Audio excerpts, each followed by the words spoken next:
Israel ने Lebanon की राजधानी बेरूत में इमारत पर हवाई हमले किए हैं। यहां पर लेबनान के स्वास्थ्य मंत्रालय ने बताया है कि हमले में 22 लोगों की मौत हो गई है, जबकि 177 लोग इसमें घायल हुए हैं। इसराइल ने हमले पर फिलहाल कोई आधिकारिक बयान तो अपनी तरफ से नहीं दिया है, लेकिन हमले में हिजबुल्लाह के सीनियर सदस्य और कोऑर्डिनेशन यूनिट के चीफ वफीक साफा को टारगेट किया गया था, ऐसी खबरें हैं। हालांकि हमलों के बीच वो भागने में कामयाब रहा। ये सेंट्रल बेरूत में इजराइल की अब तक की सबसे बड़ी एयर स्ट्राइक रही। और इस खबर पर ज्यादा जानकारी के लिए दिल्ली से हमारे साथ जुड़ रहे हैं हमारे संवाददाता सिद्धांत सिब्बल। सिद्धांत, बताएं जरा क्या अपडेट है आपके पास?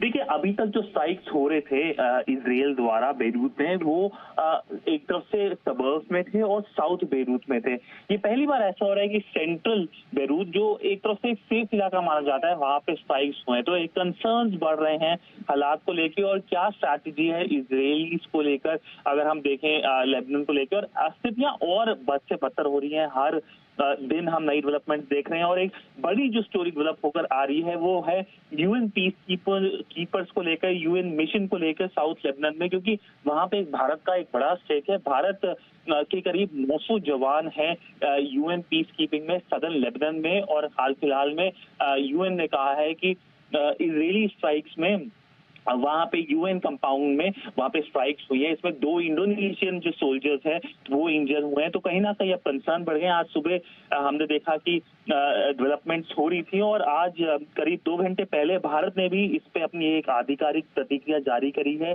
और कहा है कि भारत कंसर्न है।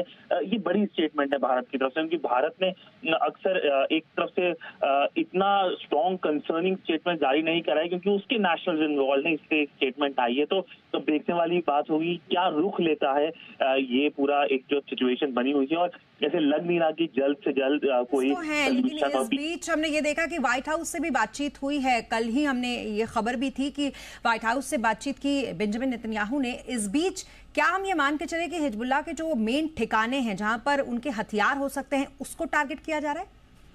देखिए, इजराइल का तो यही कहना है कि वो टारगेट कर रहा है हिजबुल्लाह के पूरे कमांड को।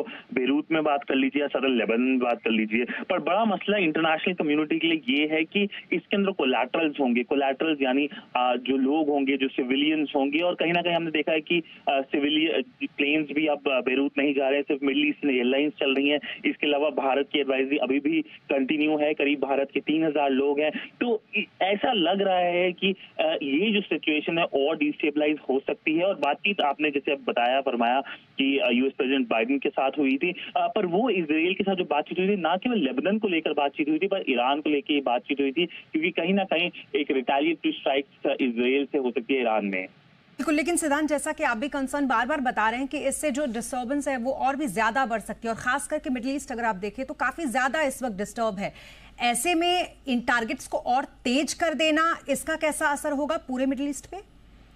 देखिए, लेबनान में स्ट्राइक्स हो रहे हैं, रोज स्ट्राइक्स हो रहे हैं, और कहीं ना कहीं इसका जो एक डिस्टेबलाइजिंग फैक्टर है लेबनान में काफी दिखाई दे रहा है। पर अगर ये युद्ध बढ़ता है, पूरे रीजन को इंगल्फ करता है, तो इसमें ईरान इन्वॉल्व होगा। ईरान की तरफ से स्ट्राइक्स हुई थी जब हसन नासरुल्लाह मारा गया था इजरायली स्ट्राइक्स में, पर उसका अभी तक रिटेलिएटरी स्ट्राइक्स इजरायल द्वारा नहीं हुआ है। एक तरफ से डीएस्केलेशन की बातचीत हो रही है, पर कहीं ना कहीं प्राइम मिनिस्टर नेतन्याहू पे काफी प्रेशर होगा कि वो स्ट्राइक करे ईरान में। और हाँ, अगर ईरान में स्ट्राइक्स होती हैं तो एक लार्ज डिस्टेबलाइजिंग फैक्टर हो जाएगा।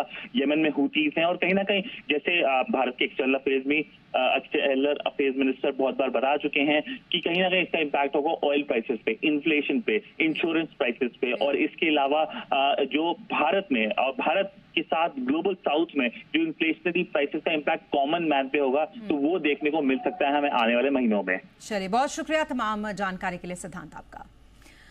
तो कुल मिलाकर इससे काफी ज्यादा डिस्टर्बेंस जो है वो तो होगी, लेकिन फिलहाल जो हमले हैं वो हिजबुल्लाह के ठिकानों पर इजराइल के जारी हैं। और